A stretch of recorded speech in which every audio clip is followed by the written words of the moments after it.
Hello दोस्तों मैंने अभी अभी प्राइम वीडियो पर दी डिवाइन फ्यूरी नाम की एक कोरियन फिल्म हिंदी में देखकर कंप्लीट की है। 2 घंटे 4 मिनट की मूवी की लेंथ है। ओरिजिनली फिल्म 2019 की है। आज ही ये हिंदी में डब होकर के रिलीज हुई है। एंड मूवी देखने से पहले मैंने पढ़ लिया था कि मूवी एक्शन हॉरर की कैटेगरी में रखी गई है विकिपीडिया के मुताबिक। तो वही सबसे पहले अगर मैं मूवी को अगर एक शब्द में रिव्यू करूँ तो मैं ये कहूँगा कि एक टाइम वेस्टिंग है, मतलब कचरे का ढेर है। इस मूवी में कुछ भी नहीं है, ना तो कहानी है, कहानी तो छोड़ दो। जो किरदार हैं, जो यहाँ पर विलन है, मतलब वो जब भी मुंह खोलता है उसके मुंह से एक शब्द जरूर निकलता है, नाग शक्ति। हिंदी में डब होकर के नाग शक्ति निकलता है। एंड उसके बाद यहाँ पर जो विलन है बिल्कुल भी डेवलप नहीं किया गया। उस विलन की कोई ओरिजिन स्टोरी नहीं है, कोई बैक स्टोरी नहीं है, कोई बैकग्राउंड नहीं है, वो क्या है, क्यों है, किस लिए है, कुछ उसके बारे में बताया ही नहीं गया, बिल्कुल भी डेवलप किया ही नहीं गया। तो कहानी फोकस्ड है एक बच्चे पर, मतलब जो छोटा था उसके पिता की मौत हो गई, तो उसके बाद वो बड़ा होता है, योंग हू नाम है उसका। और बड़ा होने के बाद वो एक एमएमए फाइटर है, चैंपियन है वो। एंड उसके बाद कुछ उसको सपने वगैरह आते हैं, कुछ हॉरिफाइंग से, डरावने से। उसके लिए डरावने थे, मेरे लिए बिल्कुल भी नहीं थे। तो वहाँ पर उसको कुछ शक्तियाँ मिलती हैं, जिसके बाद उसको खुद की ज़रूरत के लिए एक प्रीस्ट के पास जाना पड़ता है। एंड वो एग्जॉर्सिस्ट है वो प्रीस्ट। उसके बाद वो पहुंचता है एंड उसके बाद वो कुछ ऐसी चीज़ें होती हैं कि वो उसी प्रीस्ट के साथ हो लेता है। एंड उस प्रीस्ट के साथ उसका साथ देता है एग्जॉर्सिज्म में, जो भूत भगाने का जो उसका काम है प्रीस्ट का।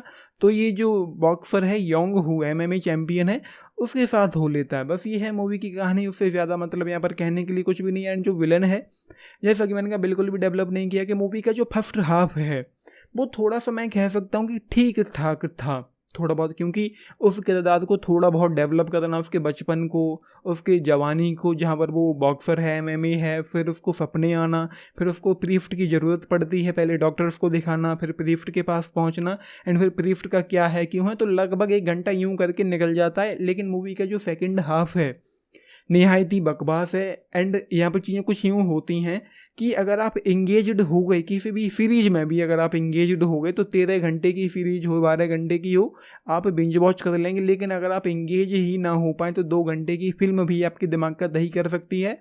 यही यहाँ पर इस मूवी के साथ होता है। तो फर्स्ट हाफ जो था ठीक ठाक था, ओके टाइप का था। सेकेंड हाफ बिल्कुल भी इंगेजिंग नहीं है, बिल्कुल भी इंटरेस्टिंग नहीं है, बिल्कुल भी कैरेक्टर्स में कोई दम नहीं है, कोई बात नहीं है, कोई फील नहीं है, कोई इमोशन नहीं है। एंड मैं पूरी तरह से डिस्कनेक्टेड रहा था। पूरी तरह से मूवी ठंडी लो पेसिंग फील होती है। एंड हॉरर हॉरर तो छोड़ दो, थ्रिल, टेंशन, इंटेंसिटी, एक्साइटमेंट, कोई सस्पेंस हो, कुछ भी नहीं है। मतलब डरावने के नाम पर कुछ भी नहीं है, किसी भी चीज़ को लेकर डर ही नहीं लगता। एंड उसके बाद यहाँ पर जो सेकेंड हाफ है पूरी तरह से बोरिंग है। मतलब जो सेकेंड हाफ है उसको देखना बहुत भारी पड़ रहा था। एक एक मिनट यूं करके निकल रहे थे जैसे कितना लेंदी हो। पूरी तरह से मूवी ठंडी बिखर जाती है, स्लो पेसिंग है सेकेंड हाफ में जाकर। एंड जो डबिंग है उसको लेकर भी कुछ इशूज यहाँ पर हैं मुझे जो देखने को मिले, वो ये है कि जैसे कि एक बच्चा था जो जिसके ऊपर वही भूत प्रेत वाला वो साया जो भी होता है, तो वो बच्चा उसी साये के अंदर था। फिर वो उसके मुंह से जो आवाज़ें निकलती हैं, मतलब उसको डब किया गया है। जब एग्जॉर्सिज्म हो रहा था उस बच्चे पर जो पोसेस्ड था, उसको जब एग्जॉर्सिज्म हो रहा था तो जो उसके मुंह से जो आवाज़ें निकलती हैं उन आवाज़ों को भी डब किया गया है। जबकि मुझे लगता है कि केवल डायलॉग को डब किया जाना चाहिए मूवी डबिंग के दौरान, बाकी जो ओरिजिनल है उसको वही रखना चाहिए, उसकी बात अलग होती है। एंड वहाँ पर जो बच्चे की डबिंग थी, जो उसके मुँह से आवाज़ें निकल रही थी, बिल्कुल भी इफेक्टिव नहीं थी, बिल्कुल भी। ये मतलब लग ही नहीं रहा था कि ये वही है या उसी तरह का है। फिर मैंने जब ओरिजिनल सुना तो ओरिजिनल सुनने का मज़ा ही अलग था। इसी तरह से मूवी के एंड में जहाँ पर थोड़ा बहुत एक्शन था, स्टिल उतना अच्छा नहीं था, मतलब कुछ भी खास नहीं था एक्शन में।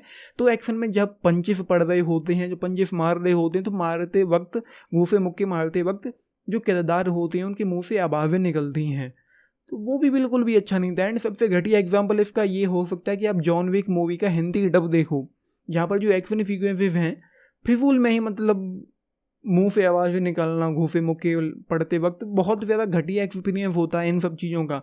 तो मुझे लगता है कि स्टूडियोज को केवल डबिंग करनी है तो केवल डायलॉग की करनी चाहिए, बाकी की जो आवाज़ें हैं पीछे की जो भी है वो ओरिजिनल रखा जाना चाहिए। तो बाकी बस ये है, इस मूवी में मुझे यहाँ पर कुछ भी खास देखने को मिला नहीं है, कुछ भी अच्छा नहीं है, कुछ भी इंटरेस्टिंग नहीं है, पूरी तरह से बोरिंग है, बकवास है, कहानी कुछ अच्छी है नहीं बिल्कुल भी। मतलब जब विलन को ही डेवलप नहीं किया गया है तो एक मूवी में क्या ही अच्छा हो सकता है। तो ये जस्ट 1 स्टार आउट ऑफ 5 इस मूवी के लिए। आपने देखी है, लेकिन बताना। एंड हिंदी डबिंग कुछ खास मुझे अच्छी लगी नहीं है, ओके ओके टाइप की है। जो अच्छी होनी चाहिए थी वो उन्होंने किया नहीं है, जो फिजूल की आवाज़ें सुनाई पड़ती हैं तो वो है बस। आपने देखी है, लेकिन बताना। एंड जैसा कि मैंने कहा, हॉरर के नाम पर इस मूवी में कुछ भी नहीं है। सो ये है 1 स्टार आउट ऑफ 5 इस मूवी के लिए। देखी है, लेकिन बताना। बाकी लाइक शेयर सब्सक्राइब भी करना चैनल को, वीडियो को। And this is Nitish signing off. Thank you.